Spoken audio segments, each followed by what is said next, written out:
आरक्षण को लेकर भी कुछ बयान आए हैं। आरक्षण को लेकर डिप्टी सीएम छत्तीसगढ़ विजय शर्मा का बड़ा बयान आया है। आरक्षण को लेकर डिप्टी सीएम ने कहा है कि धर्म के आधार पर आरक्षण नहीं होता। जिस धर्म में जाति की व्यवस्था नहीं, वहां आप कैसे जातिगत व्यवस्था ला रहे हैं।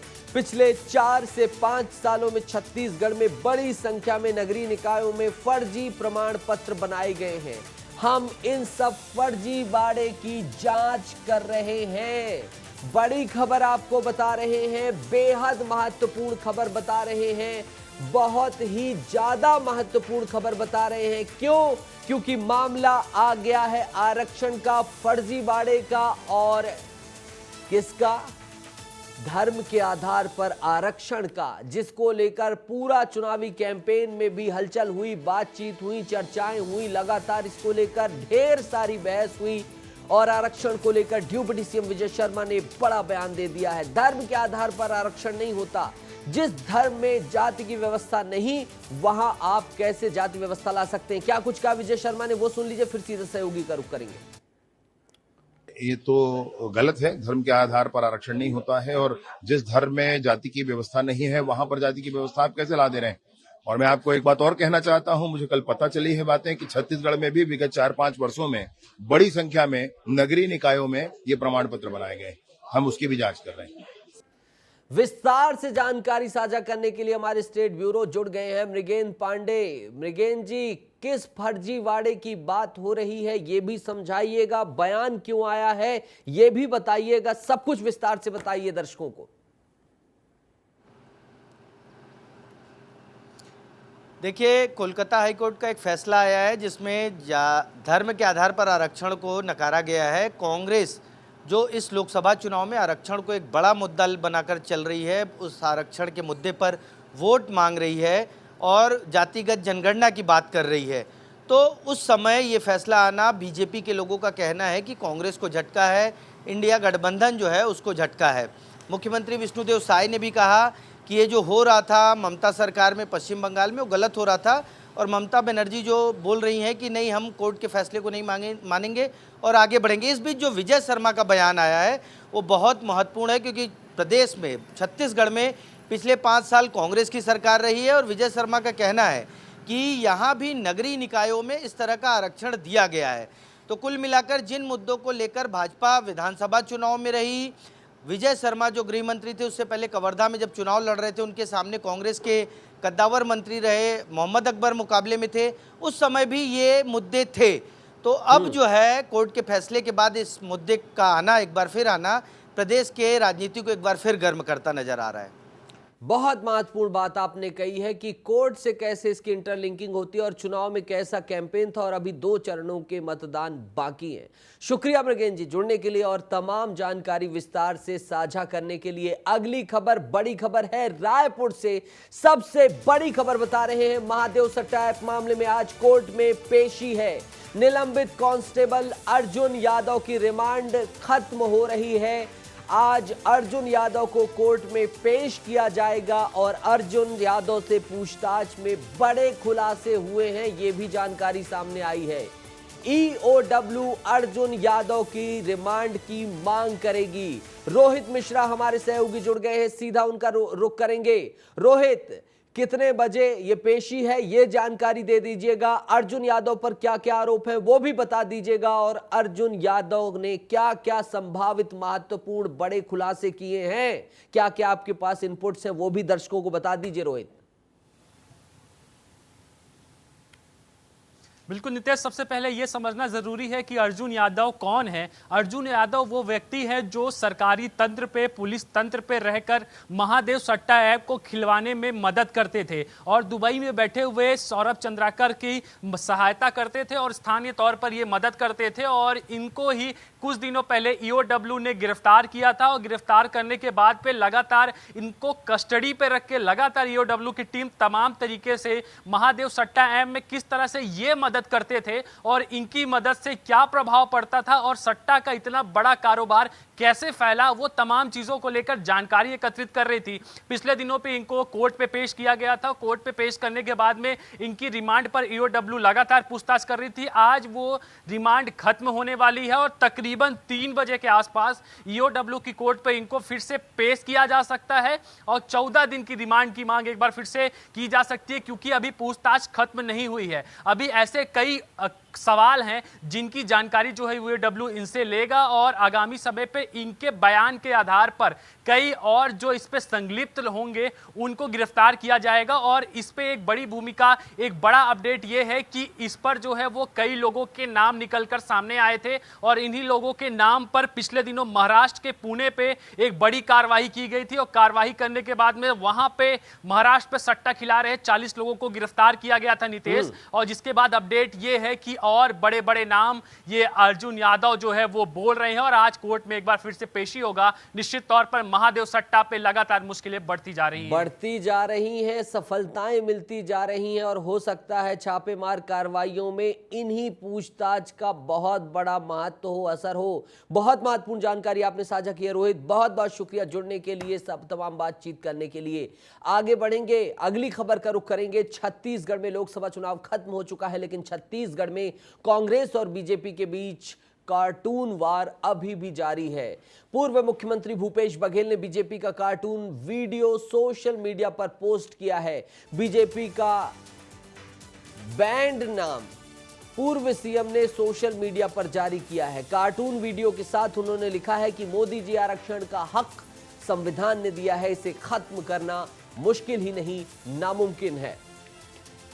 तो ये देखिए पोस्टर वार जो चल रहा है टीवी स्क्रीन पर, देखिए जो भूपेश बघेल पूर्व मुख्यमंत्री ने ट्वीट किया है और फिर उसके बाद बीजेपी का बैंड लिखकर उन्होंने तंज कसा है, करारा प्रहार बोला है।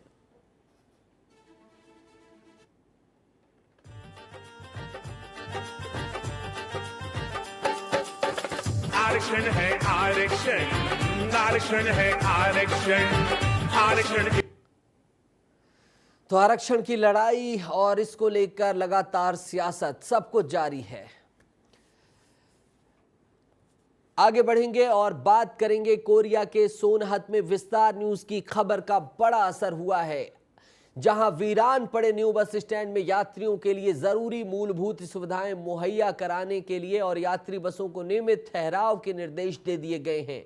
बस स्टैंड पर यात्रियों की सुविधाओं का अभाव था और बस स्टैंड पर बसें भी नहीं रुक रही थीं, जिससे यात्रियों को भारी परेशानी का सामना करना पड़ रहा था। लेकिन विस्तार न्यूज ने आपकी चिंता करते हुए आपकी खबर को प्रमुखता से दिखाया और इस खबर का असर हुआ। संज्ञान लेते हुए कोरिया कलेक्टर ने बस स्टैंड पर यात्रियों के लिए बसों के नियमित ठहराव के निर्देश दे दिए हैं कि बस यहां रुकेगी, यात्री यहां से चढ़ेंगे और जब यहां पर बसें रुकेंगी तभी यहां का विकास सुनिश्चित हो पाएगा। वहाँ मूलभूत सुविधाओं के लिए कुछ सवाल उठ रहे हैं। तो सामुदायिक शौचालय की एक मांग चल रही थी वहाँ बस स्टैंड में, तो हमने ग्राम पंचायत सोनहत से उसके प्रस्ताव मंगा लिया है। प्रस्ताव तकनीकी स्वीकृति उपरांत स्वीकृति के लिए जिला पंचायत 3 दिवस के बाद भेज दिया जाएगा। तो जो बसें स्टैंड में नहीं रुकती हैं उसको रोकने के लिए पुलिस बल के द्वारा वहाँ बस खड़ा करिए, बस वहाँ खड़े होंगी, ठीक है मालूम है ना। तो जो आसपास का एक दुकानें हैं मालूम, वहाँ के जो और व्यवसायी हैं सबको लाभ होगा वहाँ, और जिस उद्देश्य से बस स्टैंड स्थापित किया गया है वो उद्देश्य पूरा हो जाएगा। और कवर्धा में हुए हादसे के बाद छत्तीसगढ़ में प्रशासन ने यातायात नियमों को लेकर सख्ती तेज कर दी है। दुर्ग रेंज के आईजी रामगोपाल गर्ग ने रेंज के सभी एसपीओ को निर्देश जारी किए हैं, जिसमें उन्होंने मालवाहक वाहनों की सख्ती से चेकिंग करने के निर्देश दिए हैं। वहीं विस्तार न्यूज की जमीनी हकीकत जानने के लिए शहर के चौक चौराहों का जायजा लिया और ट्रैफिक नियमों को लेकर की जा रही सख्ती की जांच भी की। क्या कुछ निकल कर सामने आया, जरा देखिए। छत्तीसगढ़ के कवर्धा में हुए सड़क हादसे के बाद अब पुलिस प्रशासन जाग गया। दुर्ग रेंज के आईजी रामगोपाल गर्ग ने सारे अधिकारियों को निर्देशित किया है कि वह माल वाहक वाहनों की चेकिंग करें। मैं इस वक्त अवंतीबाई चौक दुर्ग में खड़ा हूँ। ये देखिए ये मालवाहक वाहन है और इसमें किस तरह से लोगों को भर के लाया गया है। ये तमाम लोग बताया जा रहा है कि बारात में जा रहे हैं और यहाँ पे देखिए सब लोग यहाँ पे मालवाहक वाहन में यहाँ पे सारे लोग यहाँ पे मौजूद है और भरे हुए। और इसमें कम से कम देखिए कितने लोग होंगे, 1 2 3 4 5 6, कितने लोग हैं आप लोग, कितने लोग हैं इसमें? 12 जने का है, 12-15 12-15 लोग हैं जो मालवाहक में है, बैठे हुए हैं और बारात में जा रहे हैं। देखिए ट्रैफिक पुलिस ने उनको रोका है और उनसे बात, उनके पेपर चेक कर रहे हैं, फिटनेस चेक कर रहे हैं और क्या कर रहे हैं, ये क्या किस तरह से कार्रवाई हो रही है? इस पे अभी मालवाहक पे हमारे वरिष्ठ अधिकारियों के द्वारा पॉइंट चलाया गया है कि मालवाहक में सवारी अगर भर के चल रहा है तो उस पे लाइसेंस निलंबन की कार्रवाई होगा और इसको फाइन काट के छोड़ा जाएगा। तो तमाम जगह पे आप लोग चेकिंग सभी जगह जितने जगह लगे हुए हैं सभी जगह यहाँ पर हमारे दुर्ग से लेके भिलाई तक के सभी जगह मालवाहक पे सवारी जो बैठा है उनपे अधिक से अधिक कार्रवाई करने का निर्देश हुआ है। क्या क्या चेक कर रहे हैं आप लोग? इनका फिटनेस चेक है, मेन चीज फिटनेस है कि गाड़ी फिटनेस है, चलने लायक ही है कि नहीं है, इस पे अधिक से अधिक ज्यादा ध्यान दिया जा रहा है। फिटनेस एवं उस पे लाइसेंस, इसमें फिटनेस पे अधिक से अधिक कार्रवाई के लिए बताया गया है कि फिटनेस अगर सही है तो उसको किसी प्रकार से अगर वहाँ सवारी वाहन भरा हुआ है तो उस पर कार्रवाई करने का निर्देश है। देखिए विस्तार न्यूज ने कल कवर्धा में हुए हादसे को लेकर प्रमुखता से दिखाया था, उसके बाद कहीं ना कहीं जो बड़े अधिकारी है उन्होंने इस हमारी खबर का संज्ञान लिया और उसके बाद निर्देश जारी किया कि सभी वाहक वाहनों की चेकिंग की जाए और वह चेकिंग अभी दुर्ग जिले में यहाँ पे हो रहा है और लगातार इस तरह से चेकिंग जारी रहेगी। वीडियो जर्नलिस्ट सूरज सिंह के साथ दिलीप शर्मा, विस्तार न्यूज, दुर्ग। अभी हाल ही में कवर्धा में बड़ा सड़क हादसा हुआ है। इस हादसे में 19 लोगों की जान गई। अभी आपने खबर भी देखी कि कैसे अभी भी लापरवाही चल रही है। बावजूद इसके अभी भी जिले में माल ढोने वाली गाड़ियों में सवारियां ढोने का सिलसिला जारी है। अगली खबर बता रहे हैं, महत्वपूर्ण खबर बता रहे हैं, कवर्धा से ही है। गाड़ियों में ठूस ठूस कर लोगों को अभी भी भरा जा रहा है, एक जगह से दूसरी जगह ले जाया जा रहा है। इन गाड़ियों को लेकर कोई कड़ा एक्शन लिया ही नहीं जा रहा है, बल्कि फिटनेस की तरफ चीजों को मोड़ दिया गया है, जबकि यहां फिटनेस का मसला है ही नहीं। मसला तो साफ है, क्लियर है, क्रिस्टल क्लियर है कि मालवाहक गाड़ियों पर जनता को क्यों माल की तरह ढोया जा रहा है। जरा देखिए।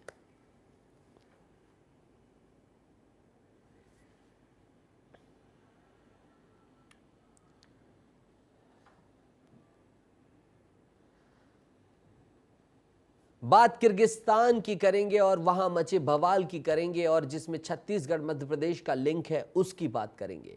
किर्गिस्तान में जारी बवाल के बीच भारतीय छात्र फंसे हुए हैं, जिसमें छत्तीसगढ़ और मध्य प्रदेश के छात्र भी शामिल हैं।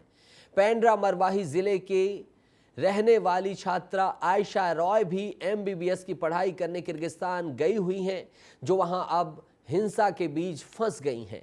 छात्रा ने अपने परिजनों को बताया है कि यहाँ के हालात बेहद खराब हैं, जान खतरे में है।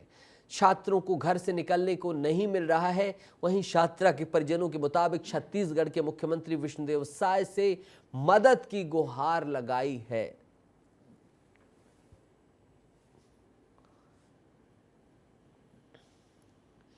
इन दिनों पूरे MCB मनेंद्रगढ़, चिरमिरी, भरतपुर जो जिला है, यहाँ बेतहाशा गर्मी है। बढ़ती गर्मी से लोग परेशान हैं।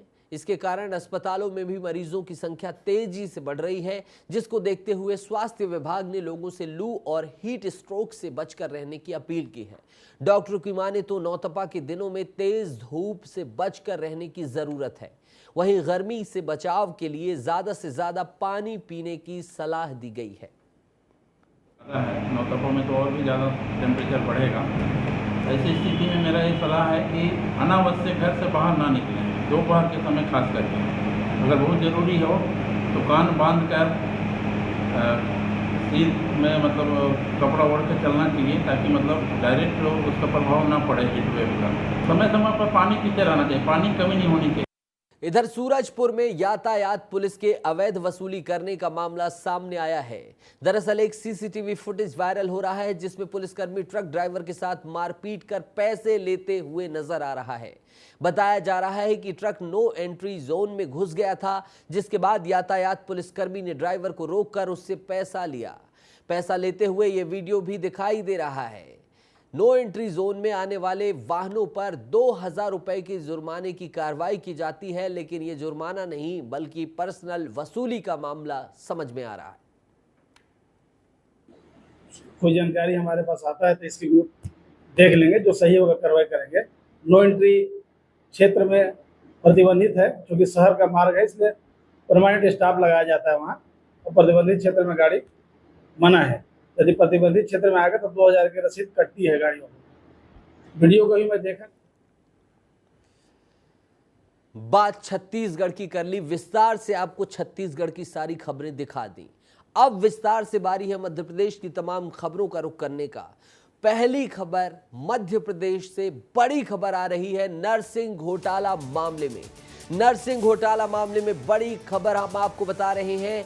अगले विधानसभा सत्र में कांग्रेस इसका मुद्दा उठाएगी। नर्सिंग कॉलेज जांच मामले में रिश्वतखोरी का मुद्दा उठाया जाएगा। कांग्रेस के मीडिया विभाग के अध्यक्ष मुकेश नायक का बयान सामने आया है। व्यापमं नर्सिंग घोटाला में भी सरकार की भूमिका को लेकर सवाल उठाए जाएंगे। कॉलेजेस को सूटेबल घोषित किया गया है, उन पे हमारी मांग है कि उन कॉलेजेस को पुनः जांच होनी चाहिए। उसमें हो सकता है कुछ 8-10 सही भी हो, मैं ये नहीं कहता, लेकिन ज़्यादातर कॉलेज में रिश्वतखोरी करके गलत तरीके से मापदंडों का उल्लंघन करके पैसा खाकर भ्रष्टाचार करके उनको सूटेबल बनाया, जबकि वो पूर्णतः अनसूटेबल हैं। और इस विषय को आने वाले समय में प्रमुखता से विधानसभा के अंदर मैं और नेता प्रतिपक्षी और हमारे सारे विधायक जो है इसको ताकत से उठाएंगे। रिश्वत देकर कॉलेजों को सुटेबल सूची में जगह दिलाने के फर्जीवाड़े का खुलासा होने के बाद भी मध्य प्रदेश नर्सिंग काउंसिल ने साल 2022-23 की परीक्षाओं के लिए सुटेबल कॉलेजों की सूची में उन कॉलेजों को जगह दी है जिनके संचालक और पदाधिकारी रिश्वत कांड में पकड़े गए हैं। यह सूची उन कॉलेजों की है जहां परीक्षा के लिए छात्रों के नामांकन को कराया गया। 20 मई को जारी सूची में 132 कॉलेजों का नाम है। काउंसिल ने भोपाल के Malay nursing college, Aurobindo nursing college, महको कॉलेज, एपीएस नर्सिंग कॉलेज के साथ इंदौर के RD memorial college, Pratyansh nursing college के साथ ही रतलाम के Aadhar nursing college, doctor MB Sharma nursing college, Dhar college of nursing को भी सूची में शामिल किया गया है।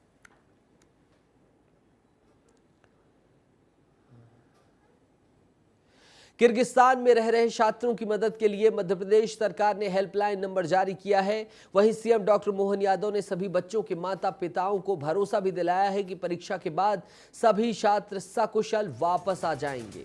वहीं इंडियन एम्बेसी के अफसरों ने छात्रों से मुलाकात की है और बच्चों से उनका हाल चाल जाना है। उन्होंने सभी पेरेंट्स को ये भी बताया है कि वहां हालात कंट्रोल में हैं और बच्चों की मदद के लिए हेल्पलाइन नंबर 011267720005 जारी किया गया है। देख लीजिए, टीवी स्क्रीन पर भी दिखाई दे रहा है। इस हेल्पलाइन नंबर को अगर आप देख पा रहे हैं, आपके परिजन फंसे हैं, आपके बच्चे फंसे हैं, तो आप इस हेल्पलाइन नंबर पर मदद मांग सकते हैं। परिजन और छात्र इस नंबर पर कॉल कर मदद मांग सकते हैं। सरकार ने ये जो नंबर है वो जारी कर दिया है।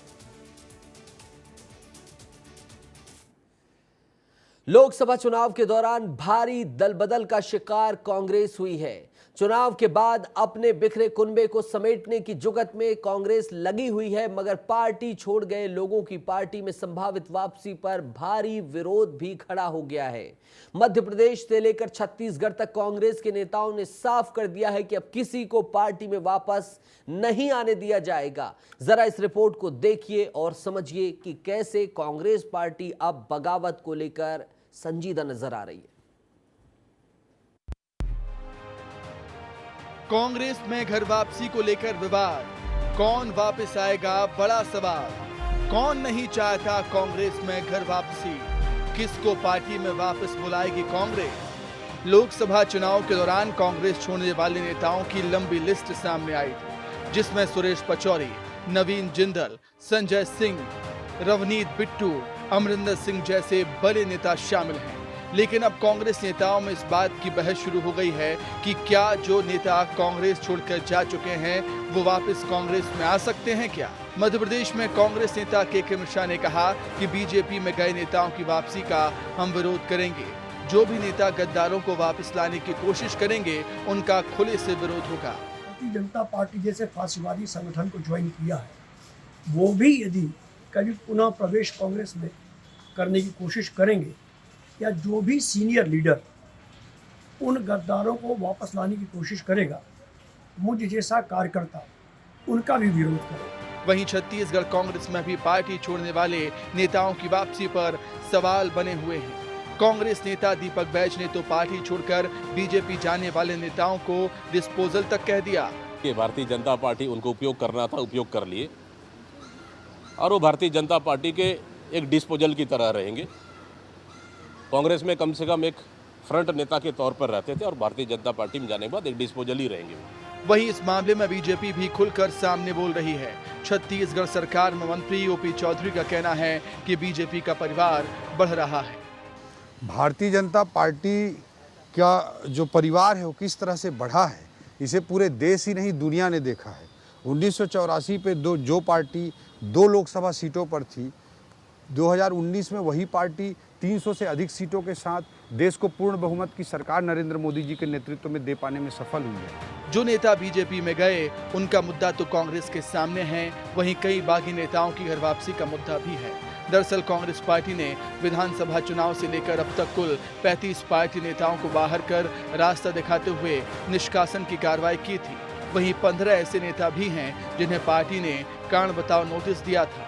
2 नेताओं को पार्टी ने निलंबित भी किया था।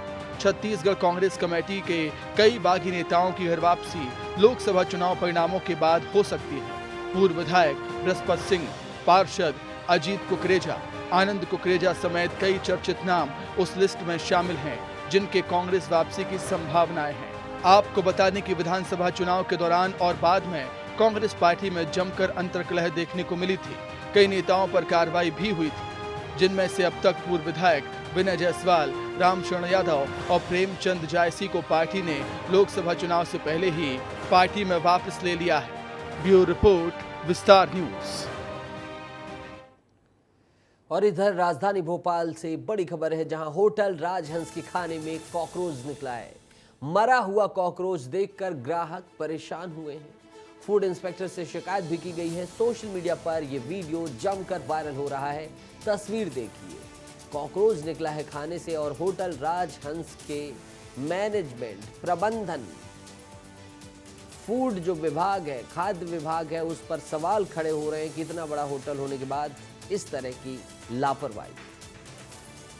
नामी होटल राजहंस की थाली में एक कॉकरोच निकला है। मरा हुआ कॉकरोच देखकर ग्राहक चौंक उठे।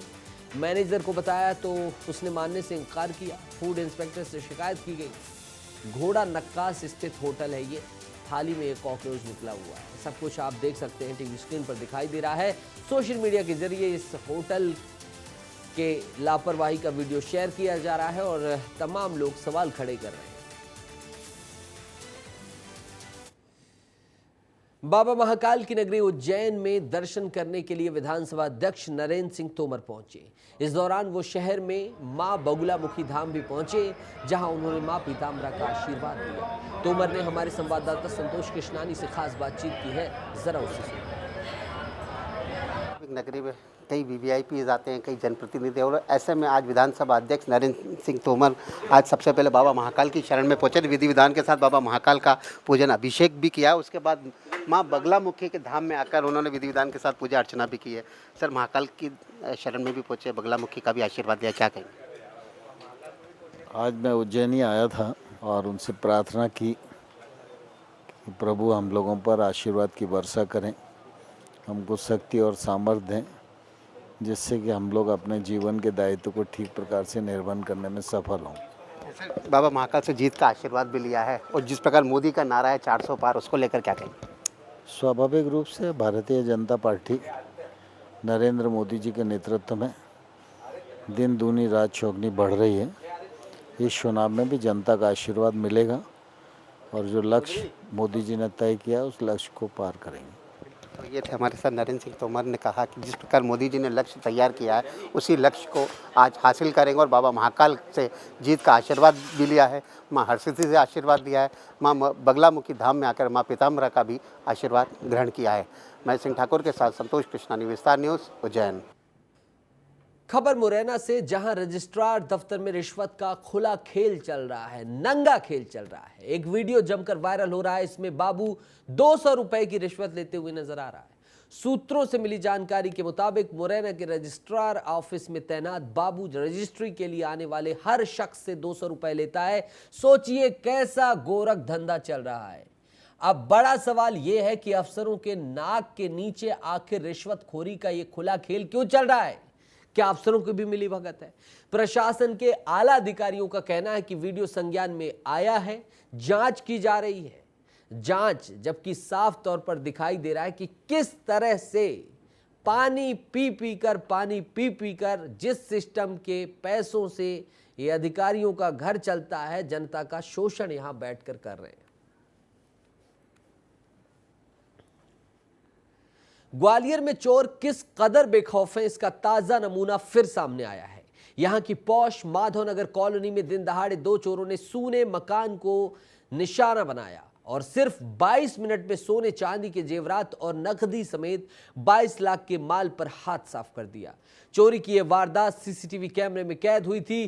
चोरी की यह वारदात व्यापारी मनीष गुप्ता के घर में हुई है। मनीष गुप्ता अपने परिवार के साथ घर के बाहर गए थे और जब घर के अंदर आए तब तक घर में हाथ साफ हो चुका था। 22 लाख रुपए उड़ चुके थे। उज्जैन में केडी गेट से इमली चौराहा तक चौड़ीकरण में आड़े आ रहे धार्मिक स्थलों को और मकानों को अतिक्रमण को गुरुवार को सुबह प्रशासन की टीम हटाने पहुंची।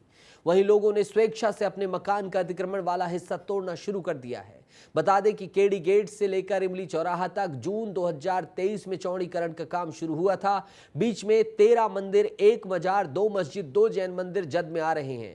32 मकानों की गैलरी और आने के हिस्से भी तोड़े जा रहे हैं। आगे के हिस्से जो अवैध रूप से इन जगहों पर थे। ये तस्वीरें आप देखिए। पोल पर लाइन खींचते हुए सेंट्रल लाइट जो लगाई गई थी और जो लगाई जाएगी और दूसरे अधूरे काम होंगे वो पूरे किए जाएंगे, इसीलिए ये सब कुछ किया जा रहा है। भारी संख्या में जन सैलाब आप देख सकते हैं, स्थानीय देख सकते हैं जो खुद इस कार्रवाई का साथ भी दे रहे हैं और अच्छी पहल के तहत जो अवैध निर्माण है उसे खुद ही ढहा रहे हैं। लेकिन दूसरी तरफ ये भी तस्वीर है कि अनशन पर कुछ महिलाएं बैठ गई हैं और इस कार्रवाई का विरोध भी कर रही हैं। केडी गेट से इमली चौराहे तक सड़क का चौड़ीकरण होना, इसमें 15 मीटर का रोड बनना है, जिसमें जितने भी अवैध तरीके से यहाँ पर जो धार्मिक स्थल हैं, यहाँ जो आवासीय मकान हैं, उनको हटाने का काम आज सुबह से ही जिला प्रशासन के द्वारा किया जाएगा। बड़ी संख्या में यहाँ पुलिस बल को तैनात किया गया है। बड़े स्तर के जो अधिकारी हैं वो भी यहाँ पर मौके पर मौजूद हैं और जिसमें हम बताना चाहेंगे जो 15 लगभग हिंदू मंदिर हैं, उसमें जैन मंदिर भी शामिल है और 2 बड़ी मस्जिद हैं और 1 मज़ार है और साथ ही 20 आवासीय ऐसे मकान हैं जो अवैध तरीके से सड़क चौड़ीकरण के बाधे में आ रहे थे, उनको हटाने का कार्य यहाँ पर किया जा रहा है। और अभी देख सकते हैं पूरी जगह जगह पर जेसीबी और नगर निगम के जो अमला है वो यहाँ पर मौजूद है, जिनकी भी उनको पहले से ही नोटिस जारी कर दिए गए थे। जो भी अपने आवासीय मकान और जो धार्मिक स्थल उनको नहीं हटाए, उनको पहले से ही अवगत कराया गया था कि आप जल्द से जल्द हटा दें, अन्यथा जेसीबी के माध्यम से यहाँ पर तोड़ने का काम यहाँ पर शुरू कर दिया जाएगा। सुबह से ही अमला जो है 5 बजे से यहाँ पर तैनात है और लगातार यहाँ पर आवासीय मकान और धार्मिक स्थलों को हटाने का काम यहाँ पर जारी है। कुछ विवाद जरूर हुआ था, लेकिन जिला प्रशासन के वरिष्ठ अधिकारियों ने उनसे बातचीत करके उस विवाद को समाप्त कर दिया है। उसके बाद कुछ लोग अपनी स्वेच्छा से मकान तोड़ते हुए दिखाई दे रहे हैं, तो वहीं जो धार्मिक स्थल है उनको भी नगर निगम के जो अमले हैं, नगर निगम के जो कर्मचारी हैं वो तोड़ते हुए दिखाई दे रहे हैं। और अभी हम आपको दिखाना चाहते हैं जो मकान है ये भी पहले इसको तोड़ा गया था, उसके बाद फिर वापस इन्होंने अवैध तरीके से बना लिया था, उसका हटाने का काम भी यहाँ पर किया जा रहा है। और ये जो उस इलाके में जो 2 मस्जिदें हैं, 1 मजार है और ऐसे 15 धार्मिक स्थल है जिनको तोड़ने का काम अभी यहाँ पर किया जा रहा है। मैं सिंह ठाकुर के साथ संतोष कृष्णानी, विस्तार news, Ujjain.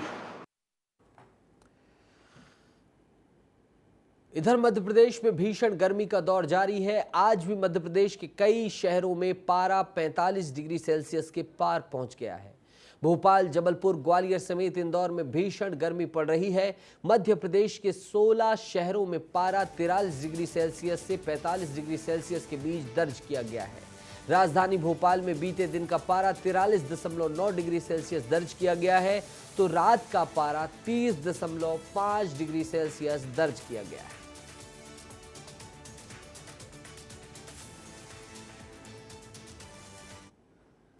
Gwalior railway station पर गश्त खाकर यात्री गिरा है। मौके पर ही यात्री की मौत हो गई है। हीट स्ट्रोक से मौत की आशंका जताई जा रही है। आसमान से बरसती आग के बीच जबलपुर वासियों को राहत देने के लिए नगर निगम ने नया प्रयोग किया है। जबलपुर शहर में नागरिकों को चिलचिलाती धूप से राहत प्रदान करने के लिए निगमायुक्त प्रीति यादव ने एक नई पहल शुरू की है।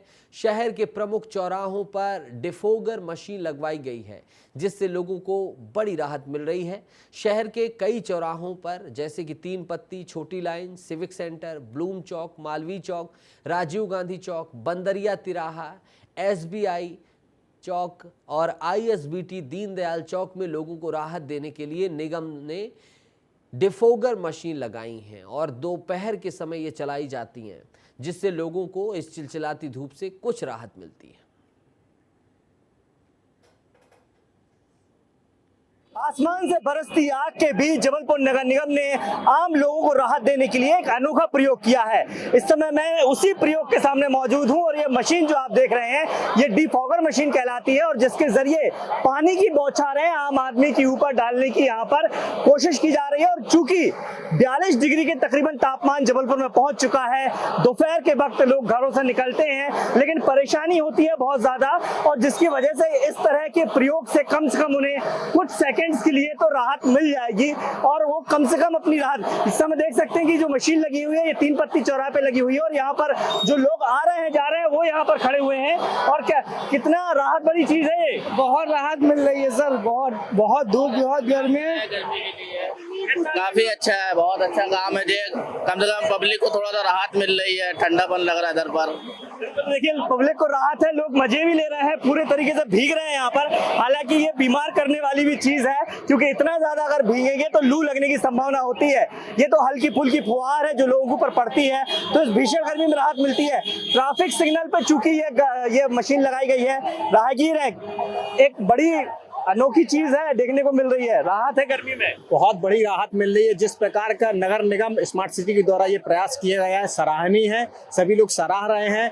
जब आदमी 2-3 मिनट जब धूप में कड़ाके के आगे यहाँ ट्रैफिक सिग्नल में खड़ा होता है तो वो समझ सकता है किस प्रकार की उसके ऊपर आग बरस रही है। ऐसे में अगर 2-3 मिनट के लिए राहत मिल रही है तो बहुत बड़ी राहत मिल रही है। नगर निगम के द्वारा जो प्रयास है बहुत सराहनीय प्रयास किया है। देखिए सराहनीय प्रयास है और ये तस्वीरें दिखाती हैं कि लोग इसे कितना ज्यादा पसंद कर रहे हैं क्योंकि ये हल्की फुल्की फुहार जो है वो भले ही कुछ मिनट्स के लिए लेकिन इस तपती दोपहर के बीच लोगों को थोड़ी सी ठंडक, थोड़ी सी राहत तो जरूर दे देती है। कैमरामैन अमित के साथ दुर्गेश कुमार, विस्तार न्यूज। मध्य प्रदेश और छत्तीसगढ़ में तीखी गर्मी कहर बरपा रही है। दोनों राज्यों के अधिकतर जिलों में पारा 43 डिग्री के ऊपर चल रहा है। लोगों का घर से निकलना मुश्किल हो गया है। ऐसे में सड़कें सूनी हैं तो चौक चौराहों पर कर्फ्यू जैसे हालात भी दिखाई दे रहे हैं। अब तो लोगों की सेहत भी बड़ी चुनौती बन गई है। मध्य प्रदेश की बात करें तो 17 जिलों में 43 डिग्री सेल्सियस के पार पारा पहुंच गया है। भोपाल के मौसम विभाग ने हीट वेव का रेड अलर्ट भी जारी कर दिया है। गर्मी के तीखे तेवर कहीं ना कहीं सभी को परेशान कर रहे हैं। बड़ी चिंता ये है कि अब लोगों का स्वास्थ्य भी प्रभावित हो रहा है कि आखिर ये गर्मी के तीखे तेवर और कितने दिन जुल्म ढाते रहेंगे साहब। उस पर हम जानते हैं मौसम वैज्ञानिक प्रवीण कुमार जी हमारे साथ में हैं। पल पल का अपडेट उनके पास है, लगातार निगरानी है और वो तमाम कारण भी कि आखिर ये कौन सी गर्मी है, कैसी गर्मी और इतना फ्लक्चुएशन क्यों है इस गर्मी में जो सता रही है, हम सबको पसीने छुड़ा रही है। सर क्या स्थिति है? अभी जो है कि मध्य प्रदेश में कुछ जगह तो आइसोलेटेड रेन है। पन्ना, दमोह, छतरपुर, टीकमगढ़ और निवारी में सीवियर हीट वेव का चांस आज भी है और आने वाले दिनों में 3 दिन तक ऐसा ही चांस रहने की संभावना है। सर लगातार हम एक चीज़ और देख रहे हैं, ये कौन सा पैटर्न कहलाएगा? दतिया लगातार 3 दिन तपा, रतलाम लगातार तप रहा है। ये क्या स्थिति? एक ही शहर पे इतना जैसे मानसून में होता था कि एक लोकल क्लाउड से जो है वहाँ लगातार बारिश हो रही है, ये गर्मी का भी क्या इफेक्ट है? ये जो एक सर्कुलेशन साउथ ईस्ट राजस्थान पर बना हुआ है, इससे वहाँ से गर्म हवाएं जो आ रही हैं वो दतिया राजस्थान के समीप ही है। भोपाल की क्या स्थिति है? यहाँ भी जो है 43 से ऊपर ही चल रहा है लगभग पारा। भोपाल में जो है कि 43.9 टेम्परेचर था और आज भी इसी तरह रहने की संभावना है।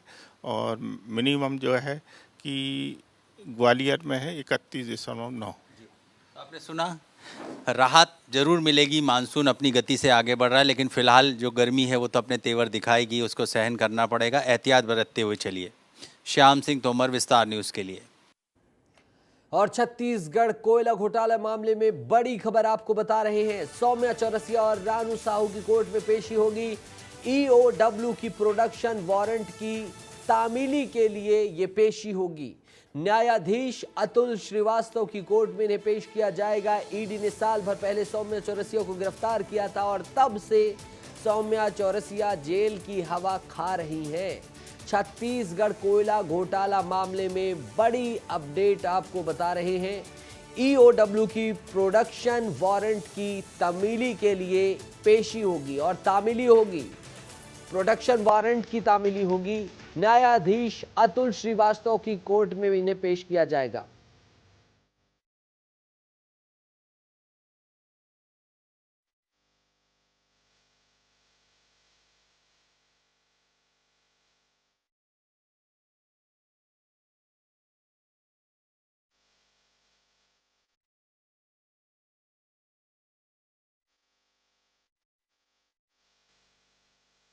छत्तीसगढ़ का कोयला घोटाला मामले में आपको बड़ी खबर बता रहे हैं। सौम्या चौरसिया और रानू साहू की पेशी है।